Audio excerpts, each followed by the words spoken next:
Tucked away in the rolling farm country of south central Wisconsin is the village of Cobb, population 284. Since it's not exactly a sprawling metropolis, chances are everybody can find his way blindfolded to the hardware store on Main Street. And who isn't on a first-name basis with Jack Sorensen, co-owner of the store, and since his recent stock purchase? Yes, everybody knows everybody in Cobb. It's that kind of town. These are busy days for Jack, but then he's used to being busy. Running a hardware store in a community serving a widespread area is no over-the-counter job. He's often in his truck on the go from early morning, installing, repairing, or just giving friendly advice about the equipment he sells. At times, as when repairing a farmer's pump, he thanks his stars for his 3 years of experience as an apprentice plumber. With his gift for setting things right, no wonder he's a local Mr. Fix-It. His truck racks up a lot of mileage going from call to call. But once the day's work is done, he returns to a trim yellow and white bungalow where, more often than not, his 6-year-old son is waiting for him. Jack and Ila Mae Sorensen were married in 1944, just before he went overseas. The two of them and son Mark make a close-knit family. He likes Cobb and Cobb likes him. Neighbors admire his sense of responsibility, his good citizenship, his strongly felt desire to make the town a better place to live for his child and for other people's children.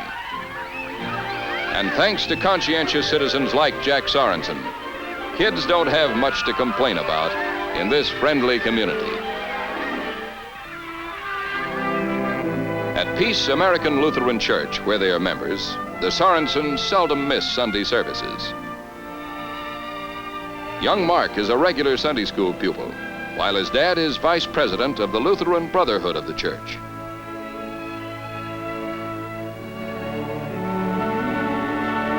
On this particular Sunday, the pastor wishes bon voyage to the Sorensens because they're about to make a rather special kind of trip to places a long way from Cobb, Wisconsin. But before leaving, there's the big weekend ball game, a ritual with the men of the Sorensen family. Back home, Mom is packing for the trip. As soon as the last out is made in game 1, they'll hurry home to help. The Sorensens hadn't planned on this pleasure trip. Several months before, Jack had invested his savings in 32 shares of General Motors stock. His purchase was to be of more than passing interest to GM. Why? Because Jack Sorensen happened to be the 500,000th shareholder. General Motors is the first industrial corporation in history to attain such broad ownership. Reflecting its pride in this achievement, the company invited the Sorensens to see at firsthand some of the workings of the new partnership they had joined. They went to Wilmington, where they visited GM's Buick Oldsmobile Pontiac assembly plant and attended their first meeting as partners in the company. Before the shareholders' annual meeting, lunch was served.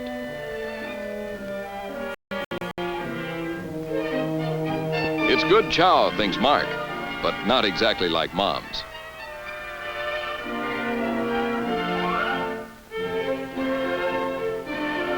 After lunch, the shareholders go on a guided tour of the assembly plant to see how a car is put together. Any questions? Experts are available to answer them as nearby at precise intervals, the cars come off the assembly line. But the event that has drawn the shareholders to Wilmington is, of course, the annual meeting. Ready to call the session to order are Chairman of the Board Alfred P. Sloan, Jr. and Harlow H. Curtis, President. Mr. Curtis formally presented Jack Sorensen to the group as the 500,000th shareholder, and the proud family was called to the speaker's platform.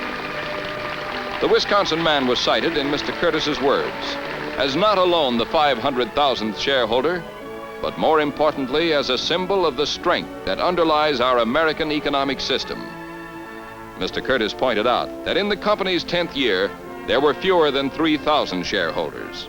Today, GM has more partners than any other industrial firm, over 500,000 investors.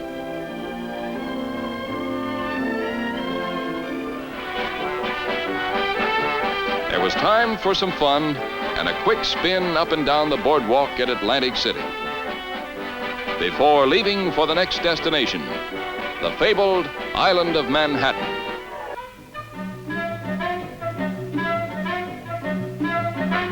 The Empire State Building, Manhattan's Tower of Towers, is the Sorensens' first port of call. Into the lobby they go, Dad, Mom, and their king of the wild frontier.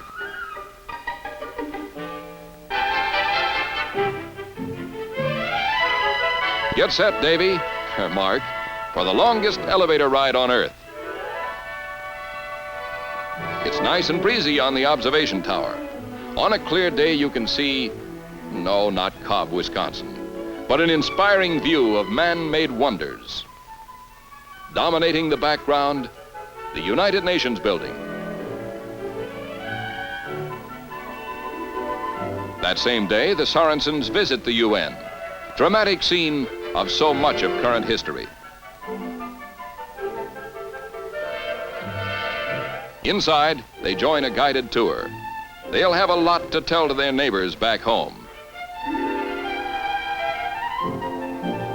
The next day, they take in the popular, educational How to Invest show.